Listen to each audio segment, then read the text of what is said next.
Hello everyone and welcome to the stream. Today, hopefully the sound isn't too loud. Please, write to me or, just write if it is too loud. But right, I'm just checking some things. And for hope to God that this is fine. Let me just, let's just, talk. Yes. Okay, good. Okay. I'm just gonna crack my back. Oh.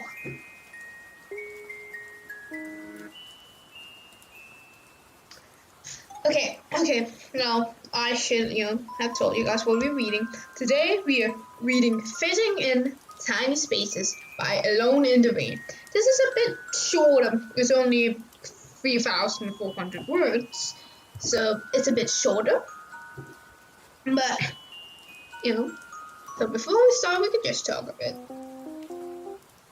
How is your guys' day going on? Mine is actually going pretty fine, I'll say so myself. Fitting in Tiny Spaces is a adventurous fanfiction with more focus on Spider-Man. So, hopefully, I should check the sound before I started. Should I? Yeah, I should have.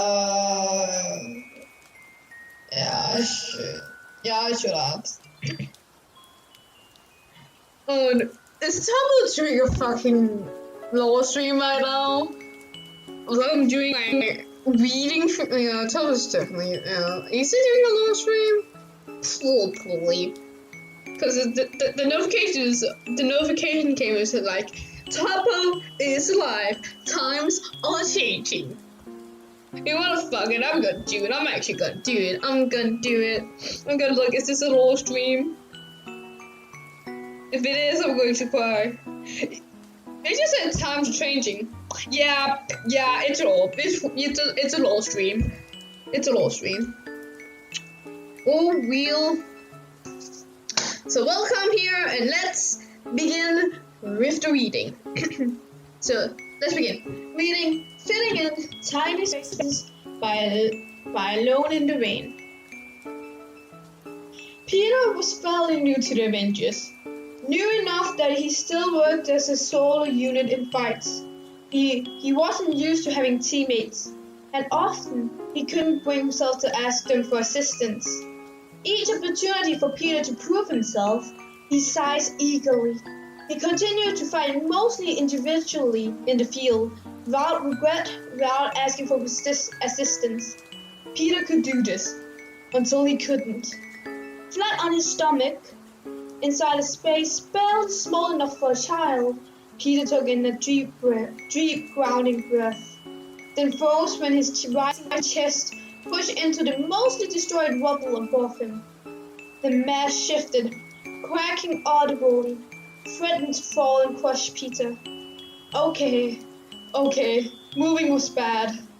Peter focused on taking small breaths and ignoring the pain in his left thigh. Something had lodged in his leg when the building collapsed, with him still inside.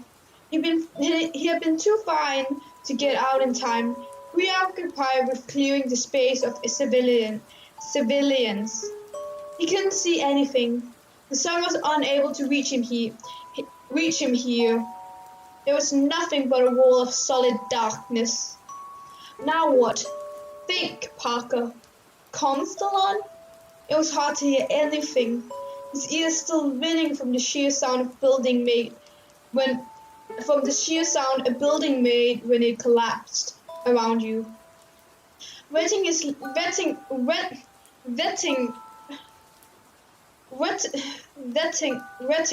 lips, Peter tried. Hello? His voice was hoarse and crackled at the end. Peter receives an immediate reply. Spider-Man, status report. I messed up, Cap, Peter said. He felt like he was back in school, admitting to the science teacher he had tripped and destroyed another row of beakers. Any casualties? I got all the civilians out in time, but the building it collapsed. I couldn't stop it. It's one building, Cap said easily. Just try and keep the rest of collateral to minimum. Don't need to worry about that, Peter said, feeling the cage of rubble and broken rusty steel pressing around him. His laughter was breathy and too high. I certainly will not be contributing contributing contributing to any more collateral damage anytime soon. The rubble above him shifted again, something giving him away.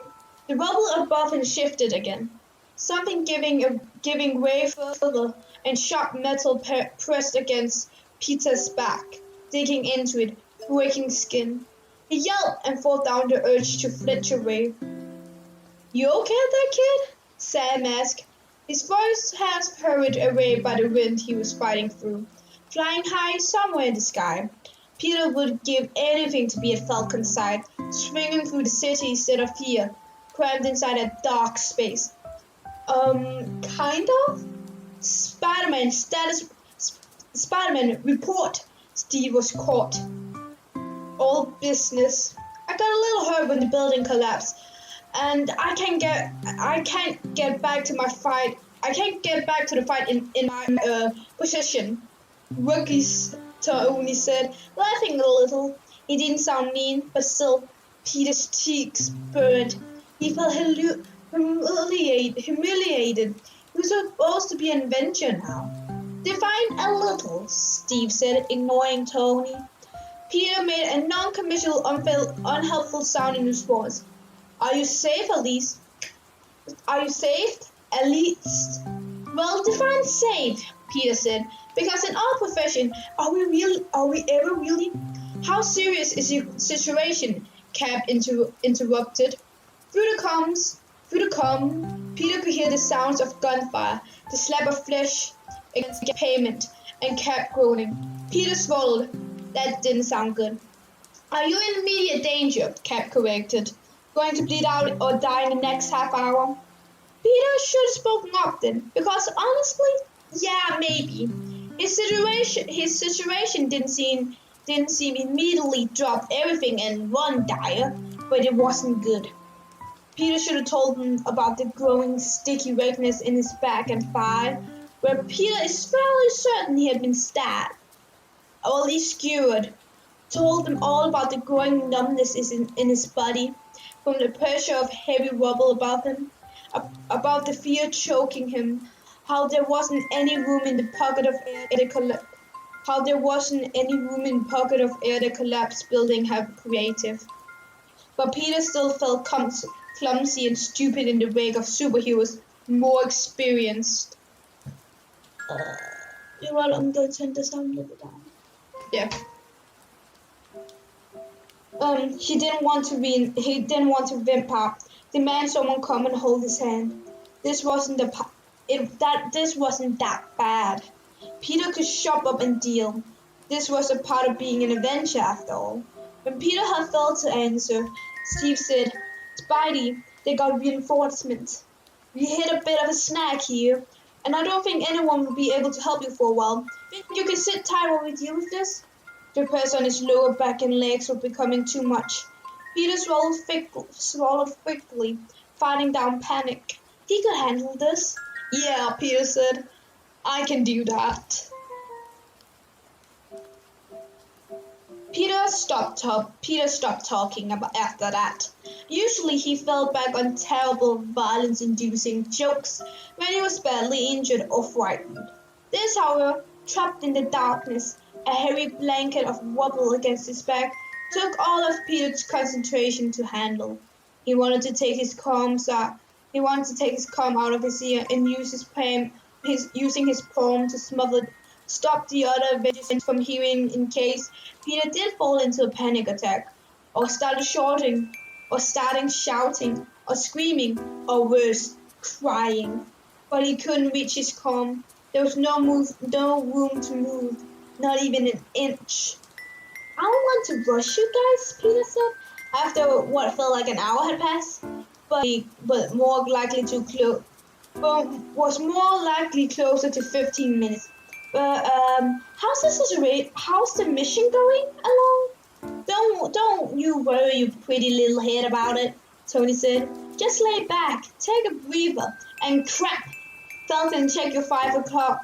The redness Peter had been feeling had the redness Peter had been feeling had cooled beneath him at this point, making the ground beneath him already littered with shards and glass from destroyed windows slippery.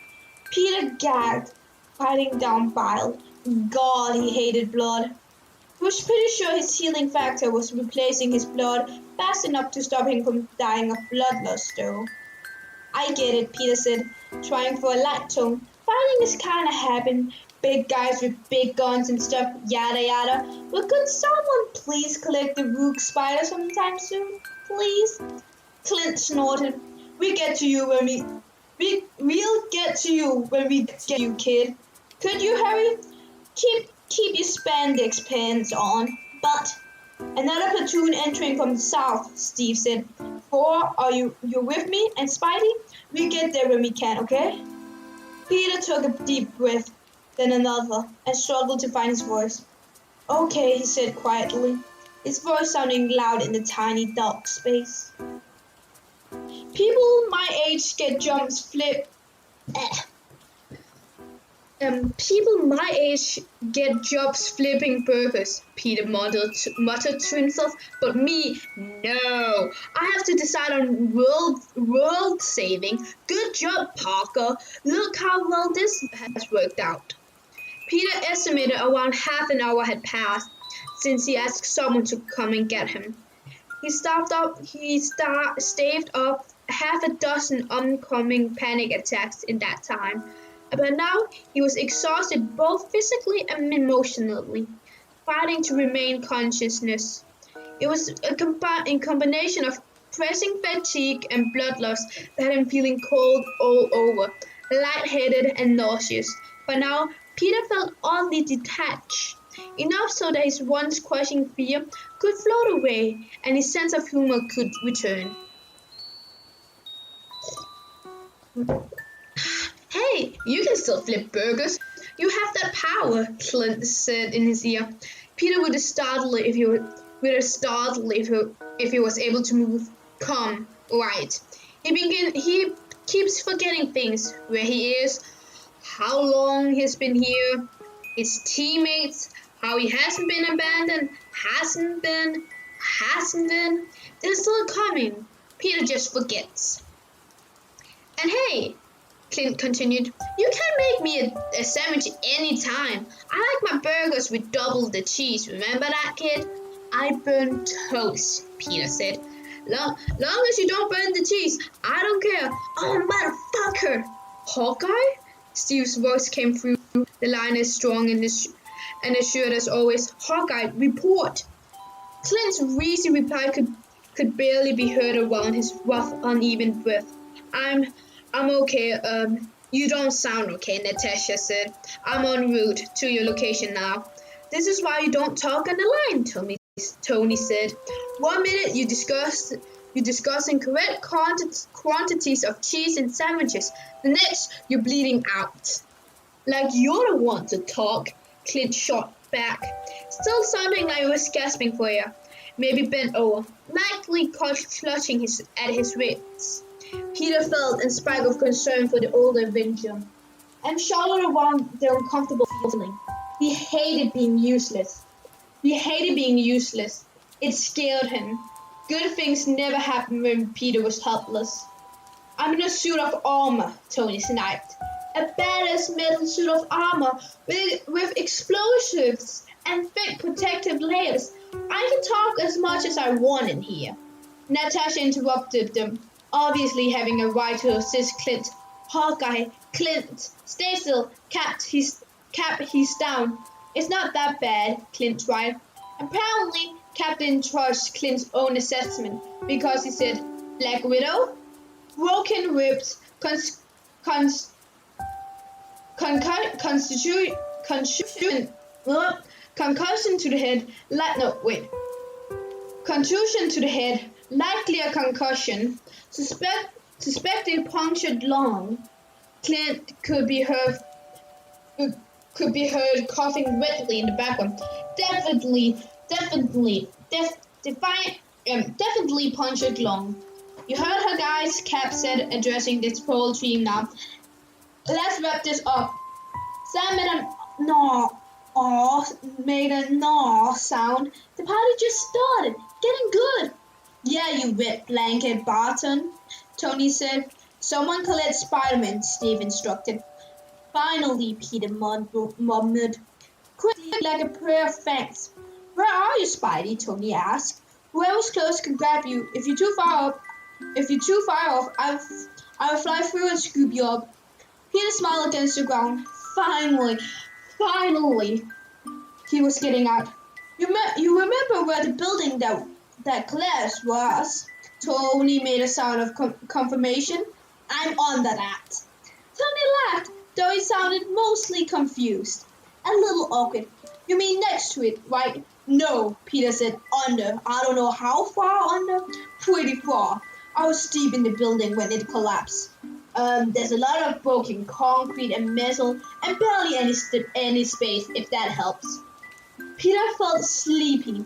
The blood loss was making everything seem so much lighter. So when there was nothing but silence on his comm for a long moment, Peter thought nothing of it. Then lovely Clint said, What the fuck? What? Peter asked. It was okay to talk now, right? No more being told to be patient. No more waiting in dark, fighting back grabs of pain, right? Did you just say, Tony said, that you are at the bottom of a mountain of metal and concrete? Because it sounded awful like you did. And that right there can be right. I am. There was a cloak of sound on the comms, groans of anger, vehement swearing. Peter frowned. What's wrong? Is he serious? Sam asked, voice higher than usual. Please, someone tell me he's joking. I don't think he's joking, Natasha said grimly. I'm going to kill him, Clint decided. He growled a little, which was weird, and then addressed Peter. An annoyed, biting undertone to his tone. Why didn't you fucking speak up, Parker? Peter closed his eyes. They were too heavy to keep open. You guys were busy, he said. His words were slurring. Natasha, cling to medical, Steve said. Falcon, Iron Man, get to Peter as soon as you can. Scope the area. See what you can move. Tony, can you? Tracking his comm now. Good, Peter? An uneducated word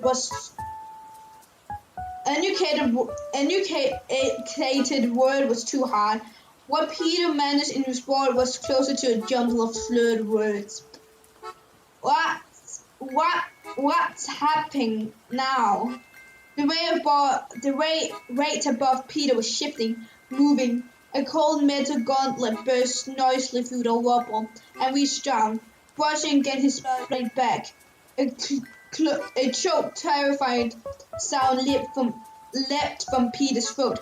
We here okay? Tony reassured. Stay away, kid. Peter was barely conscious and was not able to remain aware for much longer. He was so tired, exhausted. More noise, the sound of metal scraping against metal, and the cracking of concrete.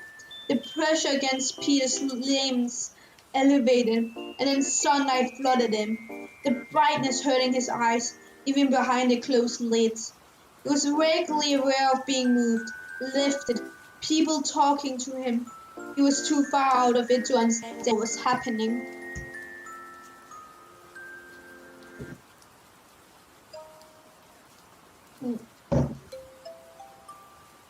Peter doesn't remember anything immediately after he was pulled out of the dark hole.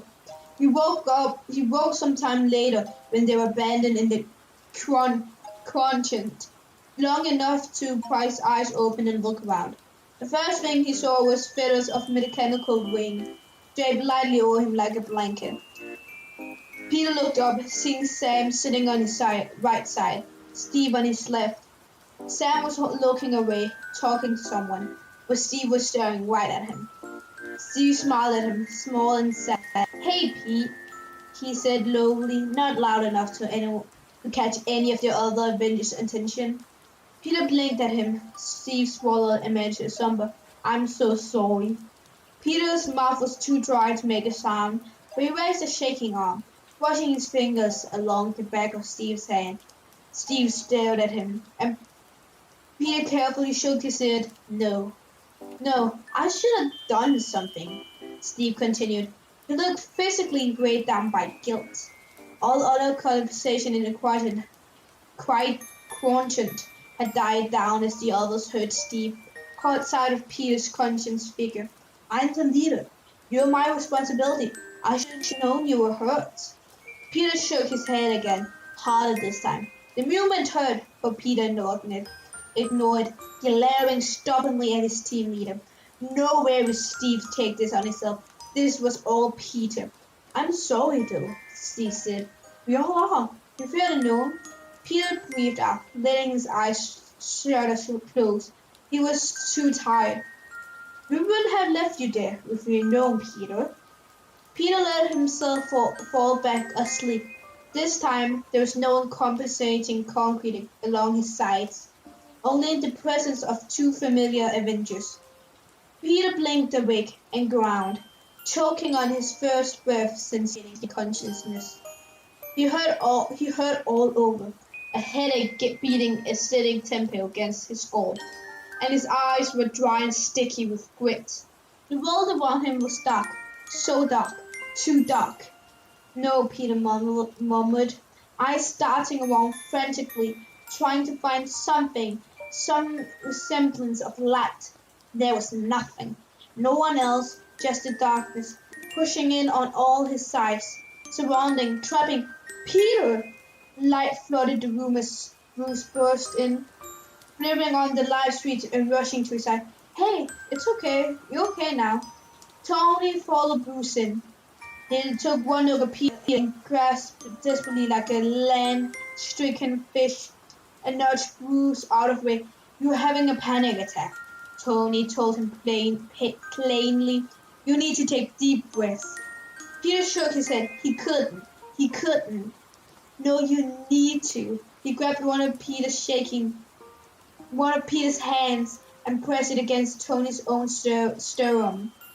Taking deep, exaggerated inhales and exhales. "Breathe in with me. In, out. Like that. In, out. In. Everything's fine. Everything's fine, bud. You hear me? Out. Out. You're okay."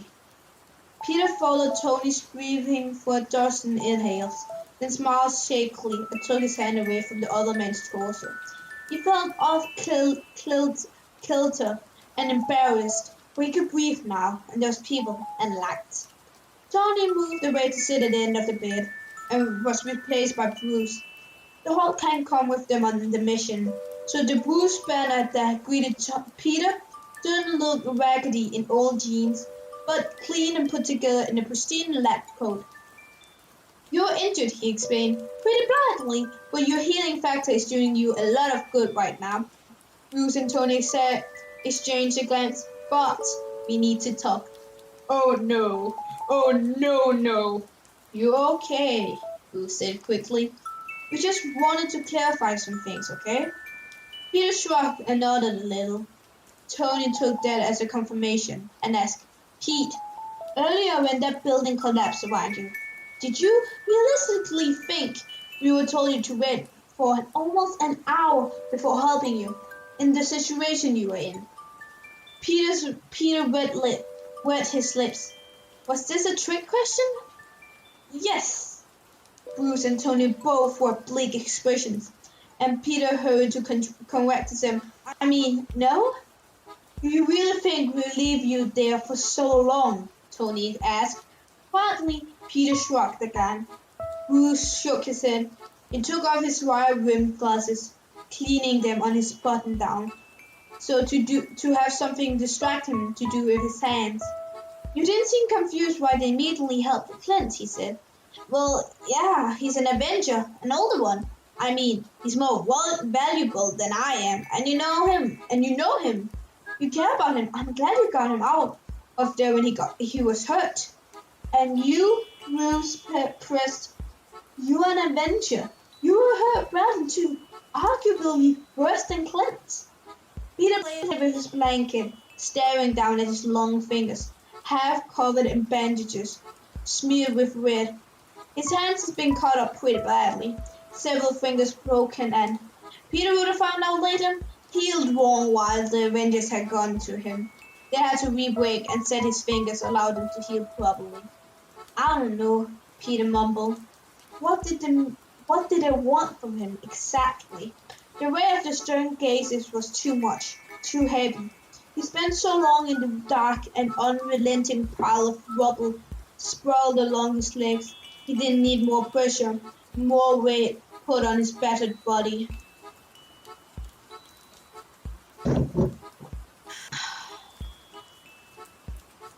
Tony stood, huffing out of breath, crossing his arms. Look, Peter, Tony said, we come for you. We would. You are an Avenger. You are in the team, no matter how short of a time you've been in. We care whether or not you're hurt. He pointed a finger at Peter and Lloyd. And if you're ever in a shitty situation like that again, you call us, alright? No matter what. Don't go pulling unwarranted, self-sacrificing shit when lives aren't at risk. Lives could have been at risk, Peter said. Bruce and Tony remained unimpressed. Okay, sorry, I won't, yeah, sorry for all of this. Tony rubbed at his temple. Don't apologize. Right, Peter cleared his throat awkwardly. Get some sleep, Bruce told him, climbing to his feet and adjusting Peter's IV, filling it with painkillers or sedatives, or both. Tony stared at him at the foot of the bed, something unreadable and sad in his gaze, before sighing and saying, Jarvis, alert the others. Let them know Peter's awake. Peter closed his eyes, body already going numb, pain chased away by sleep. When Peter next awoke, his body ached less. The room's strong light on, chasing away any shadows that might lingered in the medical room. And close around the room were various Avengers. Sam was slumped against Steve in his long armchair, both of them asleep. Stretched out on a futon next to Peter's bed was a comatose Bruce, glasses askew, snoring lightly. There was evidence of Tony on the chest next to the far wall, an Iron Man gauntlet only half the cat sitting upon the lid. Moments later, Natasha walked in and Peter staring wide-eyed. She placed a plate on his bedside table, glancing at his 3 sleeping Avengers around him. You worried them, Natasha said. She didn't look at him sadly, with anything like pity or anything like regret. Despite this, or maybe because of it, Peter felt reassured by her presence. Oh, Peter said dumbly.